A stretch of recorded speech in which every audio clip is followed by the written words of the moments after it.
Okay. Day is done, day is done, day is done. We had fun, we had fun, we had fun. In the creek, in the woods, at our school.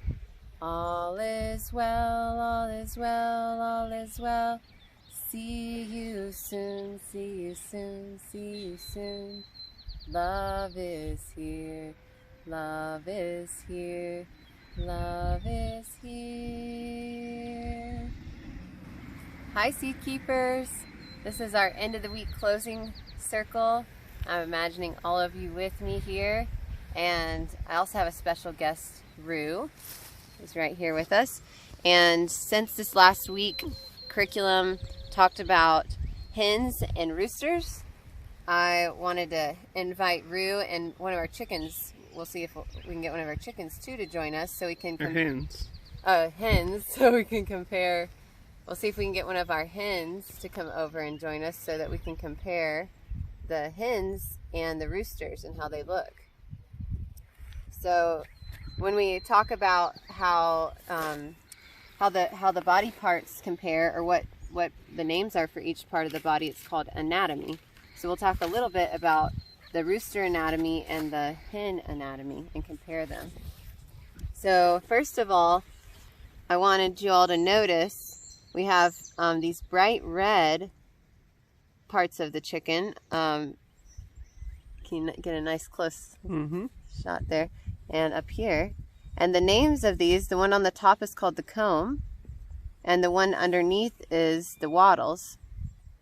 And these, you'll notice on Rue the rooster, are, and on many roosters, is a brighter color red. Not always, but that's one way that sometimes is a difference, one thing that's different between the hens and the rooster. And also that they can be larger. And the red color is... I like to tickle them. The red one, or the red color, is also showing us part of the purpose of the wattle and the comb, which is that hens, or all chickens, hens and roosters, they don't sweat, and so the comb and the wattles helps them keep their body temperature at the right temperature. So if they get too hot, the blood circulates through their comb and their wattles, and it's kind of like an air conditioner. It cools them off. It's air cooled, and then it circulates back into their body and helps keep their temperature down if they're getting overheated. Also, I wanted to talk a little bit about their feathers. Roosters, another way that we can oftentimes tell roosters apart from hens is that the feathers are different. And so we have these feathers up here at the top that are called hackles. And you can see on Rue that you can see where those hackles end because the coloring of the feathers shows us really clearly. The hackles for roosters, a lot of times roosters are more defensive and they protect the hens. And so if a predator were to come, or another rooster that Rue felt threatened by, then the roosters will often spread their hackles up. They'll perk them up so that the rooster will look bigger and maybe more threatening to any creature or predator that they feel unsafe about being around the hens. Also, Show his little ears. Show his little ears? Yeah, you're going to get close up on his little ears. See those little fluffs of feathering? That's his ear. Also, so one more time, these are called the hackles right here, these beautiful feathers. And the hackles often have a distinct color. And another thing on our roosters, which is more common with the roosters than the hens, is, whoa, there, Rue, whoa, there, Rue. Whoa, there, Rue. Can we put him down? That's okay. Let's see if he's going to come now. Whoa, Rue. Are the feet here. So we see the claws. Whoop. We see the claws right here. And then on the back, you can see the spurs. Can you see them, Taylor? If you move your hand. See the spurs right there. And I can feel with my Sharp hand. one. I can feel with my hand that, oh, let him out. I can feel with my hand that the spurs are a lot sharper and they feel almost bony. They're pretty hard. So, and now we can see his sickles. You want to show those? Yeah, so right here, these feathers that are curling down. He's making his way. So now we have Carinia here, and we'll just observe some of her differences. First, just take a close look and see what you notice. The difference between Carinia, who's a hen, and Rue, who's a rooster. So what I'm noticing is, look how much smaller her wattles are. Very much less noticeable than his. And also take a look at her comb, which is also much smaller. The comb is like her little mohawk, and the wattles are like their little beards. And then you can notice on her body that she has less changes in her feather coloring and patterns, which is common with the hens compared to the roosters. That the roosters usually have the different colors and patterns more often than our hens do. And let's also take a look at her feet. You can see she still has the claws, but she doesn't have the big spur back there. It's just a little nub back there, right there. So the roosters are the ones who most often have spurs. The hens can have spurs, but it's less common. And then you can see in her tail, can you see her tail feathers? Mm-hmm. That she doesn't have the big swoopies. Yeah, she doesn't have the sickles. Sickle feathers. Mm-hmm. Yeah, so the hens are less likely to, their feathers aren't structured for them to look big and puff up as much as the rooster is, because the rooster again is usually who's defending the flock or who's a bit more protective. So, oh, and also just wanted you all to notice that when hens have smaller combs and wattles, that it can also tell us that they may be more suited for colder environments, because the wattles and comb are used to help cool them off in hot temperatures. So Carinia would be really suited for an environment like New York or Ohio, where there's really cold winters. And so that's something that you can kind of look for when you're looking at the hen, to know what kind of environment they're most suited for. Those red wattles can get frostbite in the really cold. So if they have a really big wattle or a really big comb, it can get frostbitten in the cold. So when she has a little one, she's less prone to that. But if she was down in Florida with that little comb, she couldn't get rid of all the heat she would be getting really hot, and she wouldn't be able to stay cool with that little comb. So she's better up north, or here even. All right, thanks for joining us, Carinia. We're going to sing our closing song. Let me let Carinia wander around.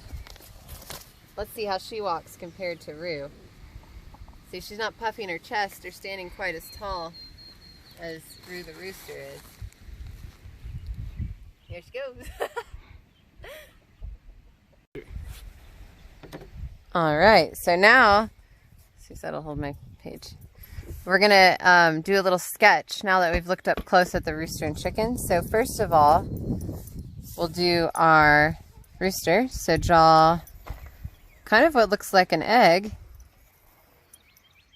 And then we'll draw a head coming out, just like that. So first two parts. And then let's make two triangles.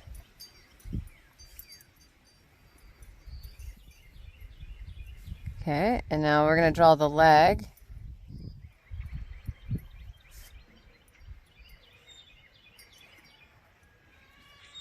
And now we're going to draw the toes and the claws.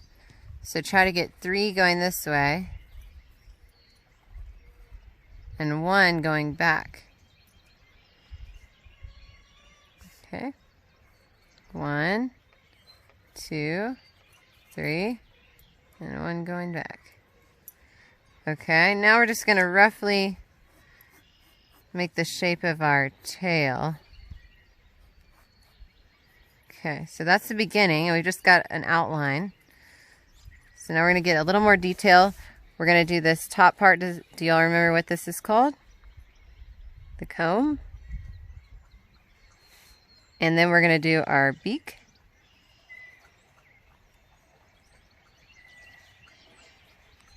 And now our wattles.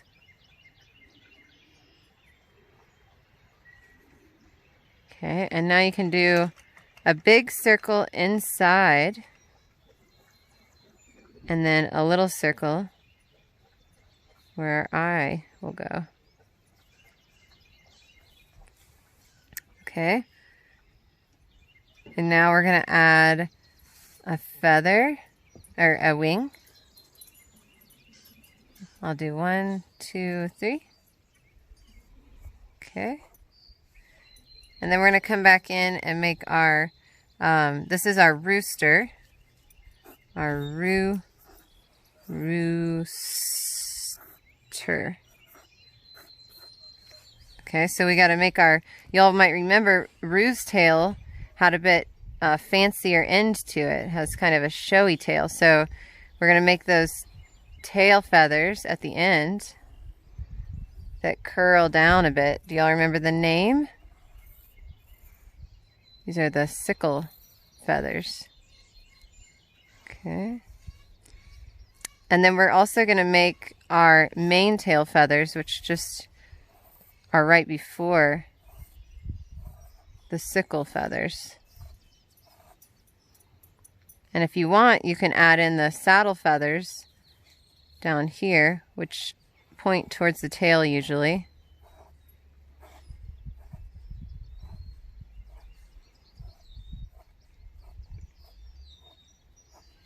And now we're going to do our hackles. That's right. So let's go ahead and we'll just erase this now that we've connected our head and our body. And let's make our hackles.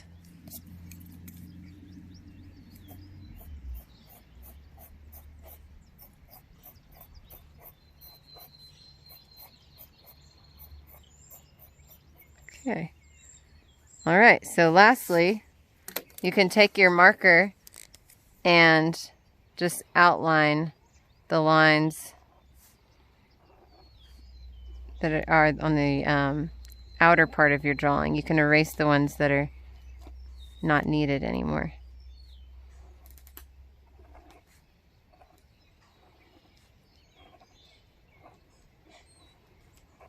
Maybe make our claws. And we have our big sickle feathers. Our main feathers. Our wing. Our comb right here. Our saddle feathers.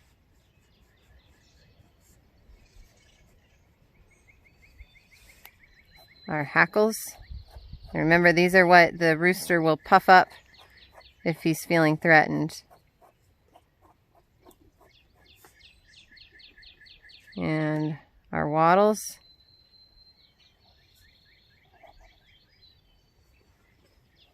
All right. And at the very end, after you've done this with your marker, you can erase, I'm not going to do it all now, but you can erase all those lines. And you'll have your rooster. And so our chicken is pretty similar. We do our egg shape, our head. And remember, I'm making everything a little bit smaller on this one, since chickens usually have smaller legs and they're a little shorter.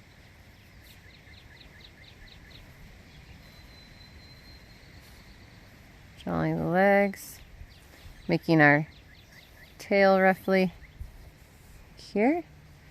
Y'all remember what's up here? The comb, and maybe a little smaller. even.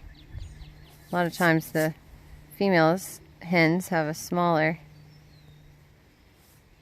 comb. Our beak, our wattles, also smaller. And then that circle here, and another circle for the eye. We'll make our toes. And again, 1, 2, 3 forward, and 1 kind of going back. 1, 2, 3, and 1 going back. Our wing. And on her feathers, they don't have the sickling that the males does, so they'll just be a little shorter. And you can draw these however you like to, just little feathers. So I'm not going to finish it out because you might want to get creative and do it your own way with all the feathers. But you can finish hers out and again use your marker. When you're all done, you can go over it with your marker and then erase all these lines that you don't need anymore. And so this is our hen. Okay, who knows? She might have a little worm out of her mouth. Okay, so have fun with it. And I hope you have a great time exploring what the rooster and the hen might look like on paper. There is... Okay, take that out. Oh. Alright. Learn to live your life with all your heart and all your soul and all your mind, and love all living kind as you would love yourself. Learn to live your life with all your heart and all your soul and all your mind, and love all living kind as you would love yourself. Learn to live your life with all your heart and all your soul and mind, and love all living kind. Bye, seed keepers. See you next time.